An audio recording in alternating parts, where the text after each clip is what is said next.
So diabetes అనేది నిజంగా మాట్లాడుకుంటే ఇప్పుడు ఒకప్పుడు కన్నా చాలా పెరిగిపోయింది. అవును. సో చిన్న వయసులో డయాబెటీస్ వస్తుంది, చిన్న పిల్లలో డయాబెటీస్ వస్తుంది. ప్రతి ఇంట్లో కూడా ఒకరికి డయాబెటీస్ ఉంటున్న పరిస్థితి. అయితే యాక్యుపంక్చర్ అనేది బాగా పనిచేస్తుంది. ఫంక్షనల్ మెడిసిన్ వైద్య విధానం దీనికోసం చక్కగా ఉందని చెప్తున్నారు. రూట్ కాజ్ నుంచి తీసేయచ్చని. అది ఎలాగా? అసలు ఎందుకు ఈ సమస్య ఇంతలా? సో మంచి ప్రశ్నమా. డయాబెటీస్ లో మనకు 2 టైప్స్ మా. టైప్ 1, టైప్ 2 2 టైప్స్ ఉంటాయి. టైప్ 1 వచ్చేసి ఆటో ఇమ్యూన్ డిసార్డర్. వాళ్ళకి జెనెటిక్ గా తల్లిదండ్రులు నుంచి వచ్చిన ఆటో ఇమ్యూనిటీ కండిషన్ వల్ల పిల్లలకి చిన్న వయసులోనే వాళ్ళ ప్యాంక్రియాస్ డ్యామేజ్ అయిపోయి వాళ్ళకి ఏమవుతుందంటే కంప్లీట్ గా ఇన్సులిన్ ప్రొడక్షన్ అనేది స్టాప్ అయిపోతుంది. సో దానివల్ల కంప్లీట్ గా వాళ్ళు జీవితాంతం ఇన్సులిన్ మీద ఆధారపడాల్సిన పరిస్థితి. సో మన దగ్గర ఆటో ఇమ్యూనిటీకి కంప్లీట్ గా రీప్లేస్ చేసే ఒక ట్రీట్మెంట్ ఉంది, ట్రాన్స్ఫర్ ఫ్యాక్టర్ థెరపీ అంటాం. సో వాళ్ళ బాడీలో ఇంకా జీవితాంతం అదే ఇమ్యూనిటీని క్యారీ చేయాలి, ఆ డిఫెక్టివ్ ఇమ్యూనిటీని క్యారీ చేయాల్సిన అవసరం లేదు.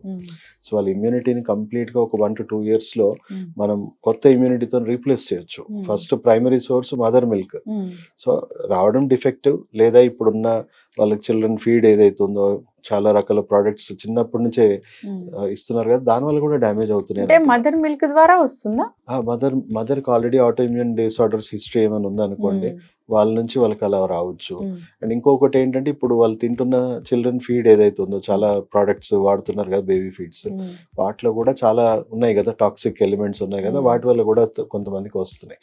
సో అల్టిమేట్ గా మనం ఇమ్యూన్ సిస్టమ్ ని కంప్లీట్ గా మళ్ళీ న్యూ ఇమ్యూనిటీతోని వాళ్ళని మనం చేంజ్ చేసుకొని వాళ్ళకి ఇంకా ఫర్దర్ డ్యామేజెస్ అనేవి ఆగిపోవచ్చు. అండ్ మంచి హర్బ్స్ ఉన్నాయి మనకి, ఎస్పెషలీ చెప్పుకోవాలి అని అంటే జిమ్నెమా సిల్వస్ట్రోన్ అలాంటి కొన్ని మంచి మంచి హర్బ్స్ ఉన్నాయి. దాని పొటెన్షియల్ ఏంటంటే డ్యామేజ్ అయిన ప్యాన్క్రియాస్ బీటా సెల్స్ ని మళ్ళీ రీజనరేట్ చేస్తుంది. సో అప్పటి వరకు వాళ్ళని ఇన్సులిన్ మీద depend అవ్వనియాలి.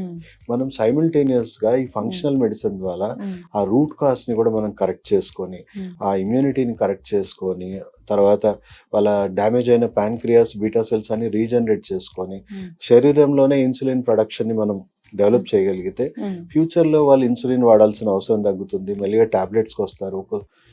Over a long period వాళ్ళు కంప్లీట్ గా మెడిసిన్ ఫ్రీ కూడా అవ్వచ్చు. అంటే టైప్ 1 కూడా. టైప్ 1 కూడా.